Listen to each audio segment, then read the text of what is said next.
ప్రజలారా, నిన్న ఒక పెద్ద నాయకుడు చెబుతున్నారు, నేను చాలా మంచివాడిని, నేను నీతివంతుణ్ణి, నేను ఆదర్శవంతుణ్ణి అని చెబుతున్నారు జగన్మోహన్ రెడ్డి గారు. కానీ నేను ఒక చిన్న ప్రశ్న వేస్తున్నాను. మంచివాడిని అని చెప్పడం సులభం, మంచి పనులు చేసి చూపించడం కష్టం.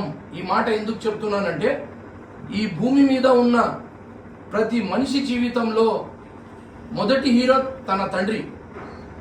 ప్రపంచం మొత్తము ఎదిరించిన తన పిల్లలు గెలవాలి అని చివరి వరకు నిలబడే వ్యక్తి ఎవరైనా ఉన్నారంటే భూమి పైన అది తండ్రి.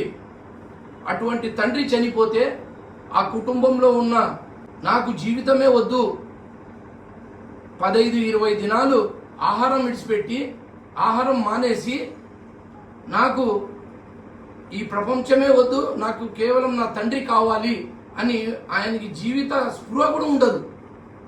అటువంటి తండ్రి డాక్టర్ వైఎస్ఆర్ రాజశేఖర రెడ్డి గారు చనిపోయిన తర్వాత ఆ విషాద సమయంలో బాధలో ఉన్న ప్రజల ముందు తన తండ్రి శవం మీద నిలబడి నాకు రాజకీయ జీవితం కావాలి, నాకు సీఎం అవ్వాలి అని సంతకాలు సేకరణ చేసిన రాక్షసుడు జగన్మోహన్ రెడ్డి కాదా అని మేము ఈ మీడియా ముఖంగా తెలియజేస్తున్నాను.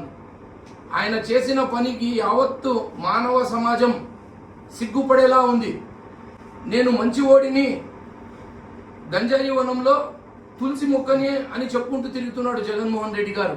కానీ ఆంధ్ర రాష్ట్ర ప్రజలు, మీరు గంజాయి వనంలో తులసి మొక్క కాదు, తులసి వనంలో గంజాయి మొక్క అని తీసి పారేసి మిమ్మల్ని 11 సీట్లు ఇచ్చి ఇంట్లో కూర్చోబెడితే కూడా సిగ్గు రాలేదా జగన్మోహన్ రెడ్డి గారు అని అడుగుతున్నాను. చంద్రబాబు గారి గురించి వెన్నుపోటు అని అంటున్నారు.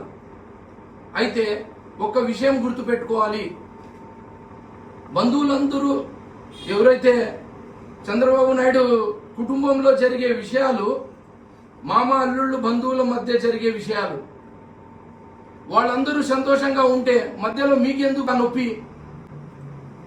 ఈ మాట ఎందుకు చెప్తున్నానంటే, ఊరికే మొన్నటి దినము జగన్మోహన్ రెడ్డి గారు చెప్పినారు, మావిగన్ అని చెప్పండి చంద్రబాబు నాయుడు గారి దగ్గర పోయి, ఆయన భయపడిపోతాడని. అయ్యా జగన్మోహన్ రెడ్డి గారు, మీ నాయకులకి ఆ మావిగన్ అని అర్థం చెప్పమనండి, మేమన్నా చెప్తాము. మా రాష్ట్ర రాజధాని అమరావతి అని, 5 కోట్ల మంది రాజధాని అమరావతి అని గర్వంగా చెప్పుకుంటాం.